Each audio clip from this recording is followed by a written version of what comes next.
All right, it's time to talk about probably one of the best episodes this season of Fear the Walking Dead. We'll get into that here in just a second, but I'm Justin. And I'm JP. And we are the Podcasting Dead. Yes, from the name, you can take in that we talk about The Walking Dead quite a bit, but if you're a fan of podcasts in general, consider subscribing because we talk about a lot more than just The Walking Dead. This is just something that we talk about along with many other things, such as trending topics and conspiracies and ghosts and government, rogue government, evil entity, everything, man. If you like the podcast, consider subscribing. And regardless, hit that like button. It helps us apparently with the YouTube and SoundCloud and all these algorithms and stuff to be seen more than we are. And consider helping this podcast grow. We have a Patreon, which there's a link in the description. And if for some reason that link wants to be a pain in the ass and not work the way it should, which it's been known to do, you can just go to patreon.com, search the Podcasting Dead. You'll find us. All contributions go into things like merch and equipment. We want to eventually make these video podcasts. So if you do, we appreciate it. If you don't, hey, we still love you. And don't forget, once we get to 20 patrons, we will do a drawing for a sweet prize pack that kind of encapsulates everything that we do here on the podcast. But with all of that out of the way, JP, tell me, man, what you think about the episode last night? I mean, it wasn't like as boring. I mean, saying it was the best episode of this season so far is kind of like saying it's the prettiest girl at a West Virginia barn dance. The prettiest turd in a pile of schnit, right? Right. And no offense to West Virginia. I've actually no offense to schnit. Booyah hotties up there, but yeah, man. I mean, you know, it at least kept me engaged. It was good to see Daniel. But I mean, it's still. Yeah, I'm going to say that I think it was one of the best episodes this season. But I do agree 100%. That's still not saying a lot about this season. It's not like the season was great and this was just amazing. Like this was an okay episode in an otherwise pretty terrible season. Yeah. First half, anyways. I'm really digging the clips. Did you see any previews from next season from the second half? Yeah. I'm really digging like the point of view camera style they may be going for on that. Like I love like first person view, like found footage type films. So, you know, I'm probably more partial to it, I guess. But I'm really digging the fact that it looks like a lot of it's going to be like point of view style shooting. That's something different. You know what I mean? They've been doing the same stuff. It's something different. So that could be pretty cool. Yeah, man. Usually a point of view I only enjoy with like girl on girl stuff, but no, it looks really awesome. It kind of reminds me of what was that, George A. Romero's Diary of the Dead? Did you see that one? I believe so. I've seen most of his stuff back in the day from the Blockbuster. If I saw it had his name, I'd rent it. So I mean, I've seen some that I can't even remember with the. I remember I watched a strange one where it started out with a girl in the army masturbating. And I mean, like, that was in the first, like, man, how'd I miss that 5 or 10 minutes of the movie. And I'm like, huh. The last one I saw was, what? They were, like, going to an island in Britain where, like, the zombies were kind of, like, revisiting old habits and stuff. Kind of like Bub from, you know. Well, that's the way the one with the girl masturbating at the end. They were, like, two zombies who like raised guns to shoot each other because in life they had a family feud or something. I don't know. His movies got kind of wacky as they started. His later stuff was pretty awful, pretty awful. But Diary of the Dead wasn't so bad. The ending was pretty stupid. That was all point of view stuff, right? Yeah, and like at the end, guy just like leaves the gate open to this like fortress they finally made it to, and I was just like, this is stupid. But yeah, anyway. Yeah, I got two questions, and sorry, and for those diehard viewers, you're gonna, they always, sometimes get mad when we don't know certain things, so I'm gonna apologize in advance because I'm sorry. This season, I had to rewind like 3 times last night because I realized I had gotten like my attention drifted to my laptop or to my phone or something, and I'm like, oh crap, what are they talking about? Number one. Why was Wendell saying his goodbyes when all he was doing was, did he think the plane was going to run over him or did he think more zombies were coming? Like, I didn't understand why he was saying his goodbyes. And then, like, I really thought it was going to be, like, tragic and the plane was going to, like, run over him or something. Like, you know what I mean? Like, I thought that's what it was going to happen was basically he knew that he was, once he crawled over there and plugged it up, he wasn't going to be able to get away faster. Then the plane was going to crush him or something. And I'm like, oh, this is going to suck. But, Then I was like, oh, there are more zombies? Like, why is he saying his goodbyes? And I love how he just lays on his belly there for like 10 seconds so he can kind of crack a joke on the mic instead of just hitting the ground and immediately just hauling ass, to that thing. I was just like, dude. Right. Oh, this is painful to watch. And then, all right, again, please. So how did Daniel end up on the runway? Like, that's my biggest question. For those people that actually have enjoyed this season so far, and you paid a lot more attention than I did, please. Like, how did Daniel... why didn't they just go where he went? You know what I mean? Like, I get they needed the plane to transport all those people, but I mean, like, fill me in. What did I miss? Right. So, but like the last time we saw Daniel, he left the warehouse. He was like, I've got to go help an old friend or something. Right. And then from there, whatever happened there happened. And then, he ends up with Christmas lights. I guess he just wanted to kind of jazz up the denim factory, with some snazzy, decorations. I'm really hoping some viewers can fill in the gaps here because, yes, I haven't paid that much attention. And the main reason we just continued podcasting about this season so far is just because we kind of, we've started. We hate to just stop for those, few people out there that actually enjoy hearing us talk about them. But it just was the season didn't hold my attention. Now, I'm going to tell you what. Not to digress too much, but dude, did you see the trailer for the new season of The Walking Dead? Yeah, I was hoping we'd get to that this podcast. Oh my gosh. That was pretty dope. Yeah. You know what? I say we need to, after we do this, we need to record a podcast. So we'll record a podcast talking about that trailer. Not necessarily a trailer breakdown, but on the channel we'll have one just discussing it because, I wish we had time to do a complete breakdown. We get enough patrons, maybe one day we can do that. Yeah. But we'll talk about the trailer. Also, I've got some new details on the third show that I found on the Hollywood Reporter, and apparently it's going to be a little bit different than we were thinking. This third Walking Dead show that's coming out. So I saw some news came out of that. I guess from like San Diego Comic Con. I also read that Fear's been renewed for its 6th season. No, great. But no, man. Like podcast aside, I'm mainly like watching. Clues to what's going on with Rick, even though I don't know if we'll get much more of that this season. Victor Strand, obviously, that was a great moment with him and Alicia. He's like, your mom would be proud, and she's all like, your Strand impression's getting better. Yeah, she'd be proud of you too, Strandy. So I like that. That was pretty touching. You probably like that that Alicia was showering. I'm sure that was probably one of the highlights of the episode. How did you forget Alicia, man? I mean, Alicia's hot, so she got a nice little body on her, doesn't she? And she's a cutie, so But I figured that'd be the standout part for you. But I forgot any part with Strand is going to be your favorite. Yeah. But we got a touching moment. Like I said, I did not mind this episode, and if the pacing of this episode were what we had from the rest of the season, I felt like it would have been great. I mean, that's what we needed, more like edge of your seat. Like I surely thought somebody was about to get bit. Really thought John Dory was going to die. Oh, for real?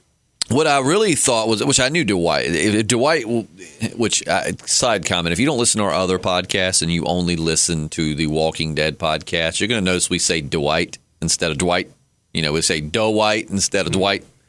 Just know that we do that because we know it irks people so bad. Because it's like, we're from the South, so yeah, originally we were saying Dwight, but we know it's Dwight, more like just a straight W, not duh, and then white. But just because it seems to irk people so much, we're just continuing to say Dwight. But I knew he wasn't. I was like, if they bring him in just to kill him on this episode. But I really like the way they were setting up for John and June's goodbye, which I never thought about that. John Dory, Johnny and June. Yeah. I wonder if that's like what they were thinking there. But after I realized what was going on, because I first looked up when he was saying his goodbye, and I'm like, is he about to die? And I had to rewind. It was one of those parts where my attention drifted away, and I realized that no, he was thinking he was going to get left behind. Yeah.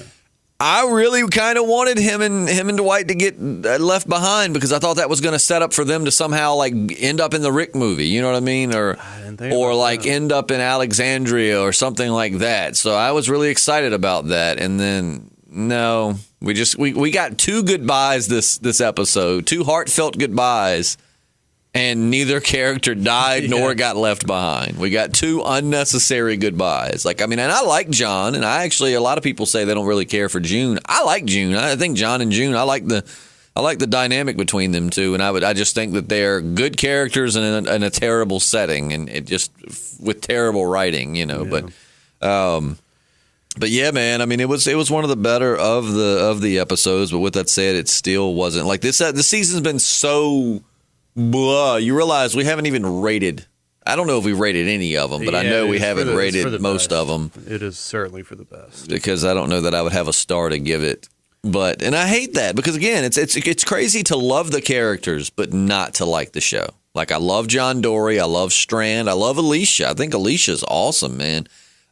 She's such a badass, and I like Johnny, June, Daniel. Daniel's one of my favorites. Yeah, they really need to trim down the cast so we just have a core of tight characters. The trucker characters, I'm not really big on, man. Like that woman, the actress. It's not her. It's not that she's a bad actress. I just don't really care about the character, like Momo, and just the way she. I don't know. I don't care for it. Yeah, they're just bad comic relief. Right. It just feels like an attempt to give that. I don't know. I don't know. I'm not fond of that whole truck stop gang, man.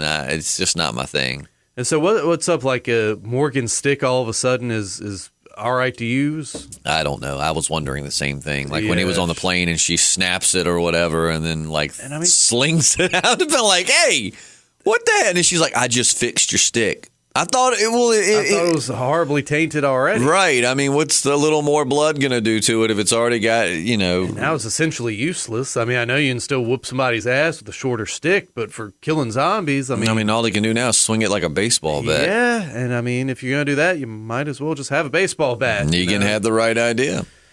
But, yeah, man, I didn't, I don't know. I'm looking for it. Like I said, I think the next half of the season where they're doing those point of view like documentary shots might be the refreshing different that it needs. Now I hope they don't overdo it. Like I hope the entire season is not that way. You know what I mean? Like give us a lot of that, but don't overdo it. It's a cool idea. It hadn't been done. I really like it. Just please do it right, which we know they probably won't.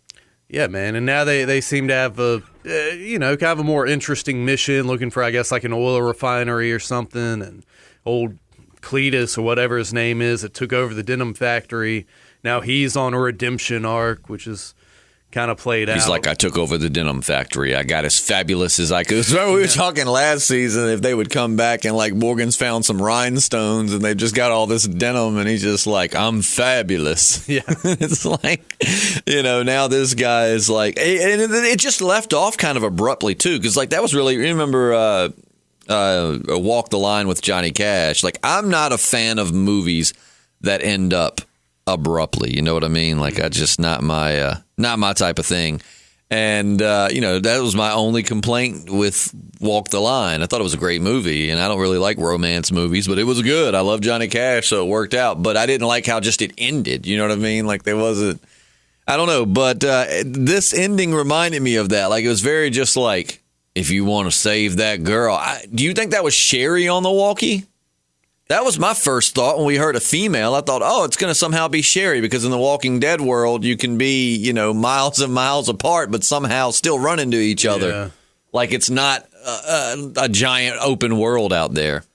Yeah, man. Speaking of Walking Dead, nuttiness, like I like how down in Texas, the gasoline's expired. I mean, Morgan should have just been like, in Alexandria, our cars run on magic forever. Well, you know what, though?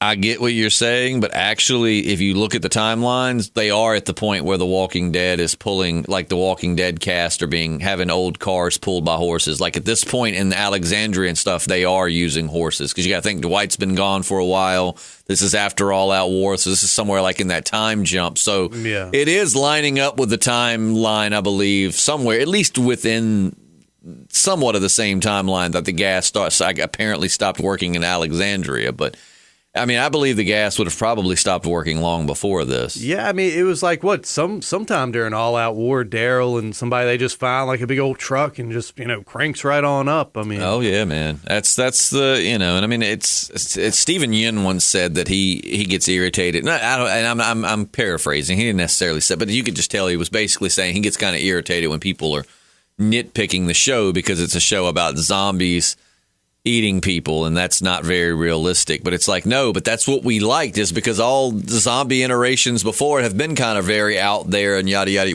That's one thing we like about The Walking Dead, is the very realistic and gritty take on the zombie genre. Yeah, I mean, you're setting it in the real world, you know. And I mean, this is a world apparently where no one is, you realize like that. Robert Kirkman said this is a world where zombie lore and stuff doesn't exist. Mm-hmm. That's why they don't call them zombies, which obviously in the comics he's messed up a couple of times and they've said zombie, but that in the show they haven't said zombie because there was no Night of the Living Dead. Like there was no zombie lore in this universe. So it's, it's kind of like, what if we didn't, know what these things were and all of this? Right. Like, how would we react when we didn't know? Just shoot them in the head and yada, yada, yada. So, yeah, it's, I don't know, man. I don't know. Nobody's died this season. I mean, so far, right? No one I can think of. I mean, no one. And like Charlie, I feel like I could like Charlie, but we just hadn't gotten to that moment yet. I guess Daniel kind of sees his daughter in her, and maybe, hopefully going forward, we'll get some cool dynamic back between Daniel and Charlie. But they just need to go find, and maybe it's the same people. I don't know. So if I'm wrong, forgive me. But if different people wrote season 3, they need to go get those people and be like, we need you back on the writing staff. Yeah. Like, take us back. Because I think I remember like one of the co-creators or something had left or something a while back, but it's like, take us back to that just every episode there's this ongoing threat and there's a new threat, and it's always ending on like oh snap. And like, because I remember season 3, man, like each episode ended to the point where I could not wait. Like if I was, and I watched that on Hulu, so it's like if it had gotten late and I had to go to work the next morning, I either was staying up way too late because I just couldn't stop wanting to see what happened next, or either, the whole day at work, I was like, can't wait to get home and watch Fear the Walking, catch up on it. I don't get that from like last night, my girlfriend and I were watching, maybe the Carbonaro Effect or Impractical, just something on TV, just something silly was on and real relaxed and laid back because we've had last 2 or 3 months, every weekend we've been busy, so we were enjoying I just cut the grass, and I remember I went, it's 8:45, I gotta watch Fear the Walking Dead. Like I was not even happy about it, and it's like I'm not gonna stop because I'm this invested, but man, I just need them to pick up the pace. Yeah, this next half looks pretty good. Yeah, so maybe it'll be an opposite of last season. Remember last season, the first half was really good, and then the second half just kind of went set up for what we're set the pacing that we're on now. So maybe the first half of the season will be a little bit, and the next half will be like awesome. Yeah, I need some like real threat and danger and like death, and it just feels almost like the ABC Family version, the ABC Family take on The Walking Dead, if that makes any sense. The Walking Dead that we like is grittier. People die. There's this constant threat. You know what I mean? Like it's a lot more. This really feels like the family-friendly version of The Walking Dead. Yeah, man, it's weird, especially how raw like the earlier seasons were. Mm-hmm. So I don't know, but hopefully they'll get back on track, and we'll have something to actually rate and enjoy in August. Yeah, let us know your thoughts. Did you think that was Sherry on the radio? I kind of thought that's what they were setting up for, just because I don't think they're gonna just Dwight's gonna give up the whole Sherry thing. I thought do you think maybe that's Sherry? What did you think? Did you like it? Or are we just crazy and maybe not smart enough to see the artistic value of this season or something? Like, what were your thoughts? And for those that do enjoy it, we apologize for crapping on it, but we're trying to keep it real with you, and we don't want to, just be we're not paid by AMC, so we're not going to say we like it if we don't. Now, there have been older seasons of The Walking Dead that everybody hated that JP and I genuinely found something we enjoyed in, but this one we just can't really. It's like even during the slow seasons of The Walking Dead, which I would say were season 7 and season 8, had their lulls. Even then, though we were getting irritated with how slow it was, we still could find things that we liked. There were still takeaways from every episode that made us ready to see the next one. You know what I mean? Whereas with this show, it's like just not even anything that's, But let us know your thoughts. Like I said, if you loved it, tell us why we're wrong. Tell us what we're missing, and maybe you can realign our perception. But, of course, we will be back in 3 weeks. It returns in 3 weeks Okay, not too long of a break. Yeah, no, not at all. So I guess they got a later start because of, what was it? They probably didn't want to compete with Game of Thrones. Yeah. And so, so only 3 weeks. So in 3 weeks, these will return. Like I said, just let us know your thoughts in the comments section. And don't forget to hit that subscribe button. Give us a like. Maybe consider joining the Patreon. We hope by the fall, or at least the winter, to have this as a video podcast. Mm-hmm. But to do that, we want to get a decent camera. Like, I don't want to buy, I've got like a GoPro and some other cheap stuff. Like, I would like to get nice cinematic cameras to give you good quality production. And on top of that, we also want to be able to give you stuff. So all the first chunk of change we're going to take from the Patreon is going to go straight into getting some merch like shirts, bandanas, koozies, stickers, just cool swag that we'll be sending out to I really, in my perfect world, every week we would give away something. Yeah, and maybe even this week we'll have a Patreon exclusive podcast. We've been talking about that. I've been putting a little bit of, just videos and nitbits on there. I've kind of been slacking lately, but we're going to try to do a Patreon exclusive, or maybe just like early access to a podcast. Yeah, that's what we're thinking about doing. Like, we'll do some Patreon exclusive, but we've got some listeners who have been with us from the beginning and just been loyal listeners, and they stick with us and they comment, and they've been so nice, and just the reason why we kept doing this. So it doesn't feel right to exclude them from things if they can't, they don't have the funds really to be a patron right now. So maybe what we'll start doing is like a week or two early access to certain things, and we will do some. Like, we might do live Q&As for our patrons or something like that. But, as far as, like, the podcast they've come to know and love, I feel bad yanking those from them. Yeah, when they podcasts, right. There's exclusive content on there right now you can't see anywhere else but on the Patreon And page. keep in mind, Patreon, you pay whatever you want. So if you want access to some of that Patreon stuff, you can literally donate $1. Mm-hmm. $1, and you'll be able to see all of that. So, consider checking that out. And if you can't, we still love you. Just consider giving us a like then. That helps out a lot more than you realize. Just you watching the video and commenting or listening to it on SoundCloud, wherever you're hearing or watching this, helps us out a crap ton. So we appreciate you in any capacity that you support the podcast. Be looking for our Walking Dead Season 10 trailer discussion. I'm not going to call it a breakdown because I just don't have time to break it down. That was like a 4-minute trailer. So yeah, man, a lot of goodness in that. It'd be really, really, really hard to go through and break that down with being at work. But also, we'll have another podcast out where we discuss some developments that we read in the Washington Post about the new Walking Dead show. So more content to come. We'll catch you, if nothing else, tomorrow for Trending Tuesday. I'm Justin. Oh, and I'm JP. And we're the Podcasting Dead.